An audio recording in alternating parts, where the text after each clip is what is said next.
আসসালামু আলাইকুম বন্ধুরা, সবাই কেমন আছেন? আশা করি সবাই ভালো আছেন।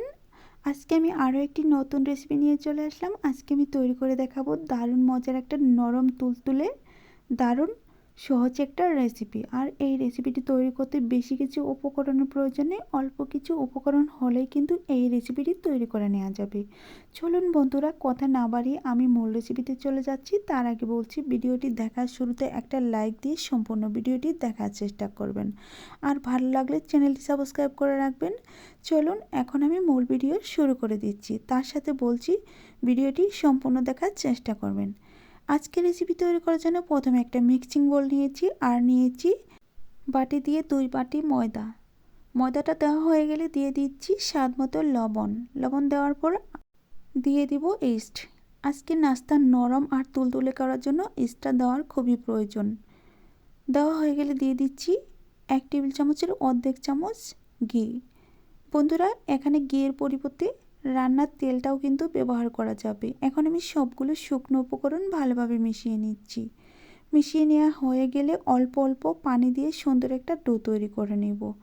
এখানে হালকা কুসুম গরম পানি দিয়ে আমি গোলাটাকে গুলে নিচ্ছি। দেখেন বন্ধুরা, আমি কিভাবে একটু একটু করে পানি দিয়ে তারপরে এভাবে করে মাখিয়ে সুন্দর একটা ডো তৈরি করে নিচ্ছি। খুবই সহজ এগুলো তৈরি করা। আমার গোলা হয়ে গিয়েছে। তারপর আমি একটু গোল বল আকারে করে এটাকে আমি এখানে রেখে দিচ্ছি। প্রথমে একটু ঘি লাগিয়ে নিচ্ছি যাতে করে বাটির গায়ে লেগে না যায়। তারপরে উপর থেকে একটু ঘি দিচ্ছি যাতে শুকিয়ে না যায়।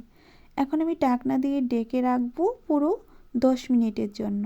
10 মিনিট পর ফিরে এসে দেখাবো 10 মিনিট পর কতটা ফুলে গিয়েছে। বন্ধুরা, এখানে ইস্ট ব্যবহার করার কারণে কিন্তু অনেকটা ফুলে গিয়েছে, দেখতেই পাচ্ছেন।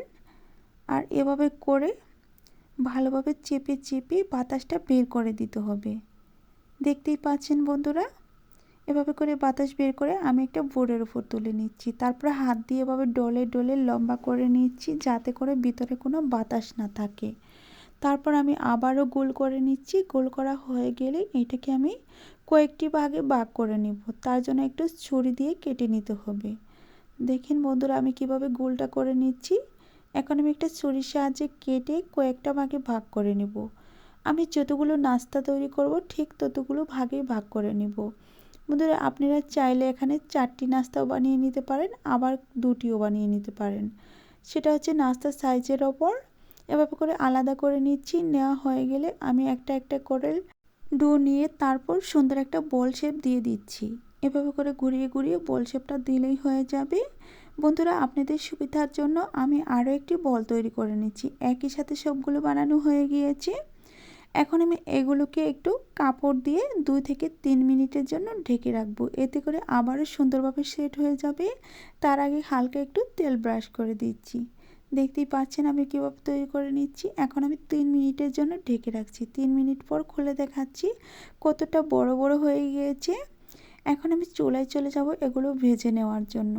চুলায় আমি একটা তাওয়া বসিয়ে দিয়েছি, আর এখানে পর্যাপ্ত পরিমাণে তেল দিয়ে একটা একটা করে নাস্তা ছেড়ে দিচ্ছি। বন্ধুরা, চুলার আঁচটা কিন্তু এ পর্যায়ে চুলার আঁচটা অনেকটা লোয়ে রাখতে হবে। তারপর দেখেন আমি একে একে সবগুলো নাস্তা দিয়ে দিলাম। 1 মিনিটের মতো ভাজার পর এটাকে আমি উল্টিয়ে দিব। আর এটা চুলার আঁচ হাই হিটে রাখলে খুব সহজেই পড়ে যাবে। দেখেন আমি একটা পাশ ভেজে নিয়েছি, আর একটা পাশ ভেজে নিচ্ছি এভাবে করে উল্টিয়ে পাল্টিয়ে দিয়ে। বন্ধুরা, যতক্ষণে আমি নাস্তাগুলো ভেজে নেব ততক্ষণে বলছি, ভিডিওটি কেমন লেগেছে অবশ্যই কমেন্টের মাধ্যমে জানিয়ে দিবেন। আর ভালো লাগলে চ্যানেলটি সাবস্ক্রাইব করে রাখবেন। তার সাথে পাশে থাকা বেল বাটনটি অন করে দিবেন আমার চ্যানেলে ভিডিও সবার আগে পাওয়ার জন্য। কথা বলতে বলতে কিন্তু আমার নাস্তাগুলো ভেজে নেওয়া প্রায় হয়ে গিয়েছে। আমি আরেকবার উল্টিয়ে পাল্টিয়ে ভালো করে ভেজে নেব। ভেজে নেওয়া হয়ে গেলে সবগুলো নাস্তা একটা প্লেটে তুলে নেব।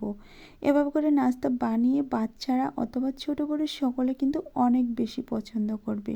বন্ধুরা, একবার হলেও বাড়িতে ট্রাই করে দেখতে পারেন। আজকের রেসিপিটি কিন্তু খারাপ হয়নি। আমি একটা একটা করে পিঠা তুলে এভাবে করে নামিয়ে নিচ্ছি। দেখতেই পাচ্ছেন এখানে সবগুলো পিঠা তুলে নিচ্ছি। আর এটাকে বনরুটিও বলা যায়। বনরুটি অথবা পিঠা হিসেবে খেয়ে নেওয়া যাবে। দেখেন বন্ধুরা, সবগুলো এভাবে করে তৈরি করে নিয়েছি। আর কতটা নরম হয়েছে না দেখলে বুঝতে পারবেন না।